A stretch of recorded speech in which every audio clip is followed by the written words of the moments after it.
میرے عزیزو، آئیے ہم خداوند اپنے خدا کا شکر کریں جس نے آج کا یہ خوبصورت دن ہماری زندگی میں بڑھا دیا۔ تو آئیے عزیزو، ہم آج کی تلاوتوں سے اس دن کا آغاز کرتے ہیں۔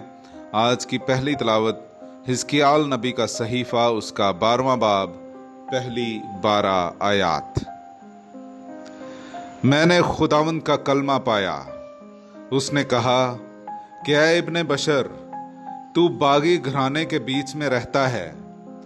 دیکھنے کے لیے ان کی آنکھیں تو ہیں پر وہ دیکھتے نہیں، سننے کے لیے ان کے کان تو ہیں پر وہ سنتے نہیں، کیونکہ وہ ایک سرکش خاندان ہیں۔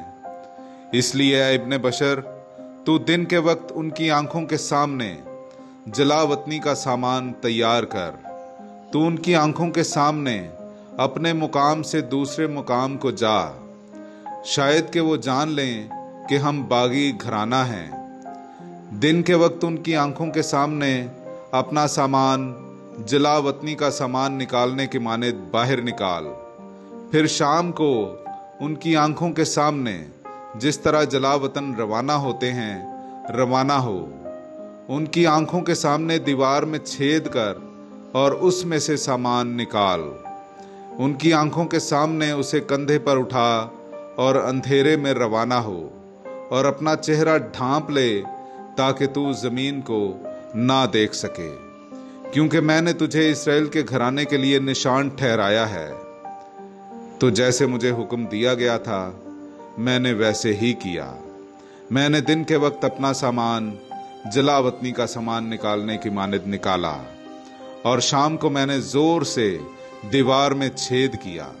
میں نے اسے اندھیرے میں نکالا اور ان کے دیکھتے ہوئے اسے اپنے کندھے پر اٹھا لیا۔ اور صبح کے وقت میں نے خداوند کا کلمہ پایا، اس نے کہا کہ اے ابن بشر، کیا اسرائیل کے گھرانے یعنی اس سرکش خاندان نے تجھ سے نہیں پوچھا کہ تو کیا کرتا ہے؟ ان سے کہہ دے کہ مالک خداوند یوں فرماتا ہے کہ یروشلم کے رئیس اور اسرائیل کے تمام گھرانے کے لیے جو اس میں ہیں یہ بار نبوت ہے۔ کہہ دے کہ میں تمہارے لیے ایک نشان ہوں، جس طرح میں نے کیا اسی طرح ان سے کیا جائے گا۔ وہ جلا وطنی اور اسیری میں جائیں گے۔ جو رئیس ان کے درمیان ہے وہ اندھیرے میں اپنے کندھے پر سامان اٹھائے گا اور روانہ ہوگا، اور باہر نکلنے کے لیے دیوار میں چھید کیا جائے گا، اور وہ اپنا منہ ڈھانپے ہوئے ہوگا تاکہ زمین کو اپنی آنکھوں سے نہ دیکھے۔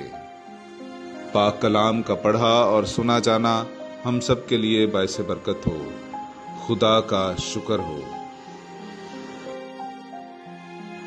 میرے عزیزو، آئیے ہم خداوند اپنے خدا کی حمد و تعریف میں پڑھیں گے زبور نمبر 78، اس کی 56ویں آیت سے لے کر 62ویں آیت تک۔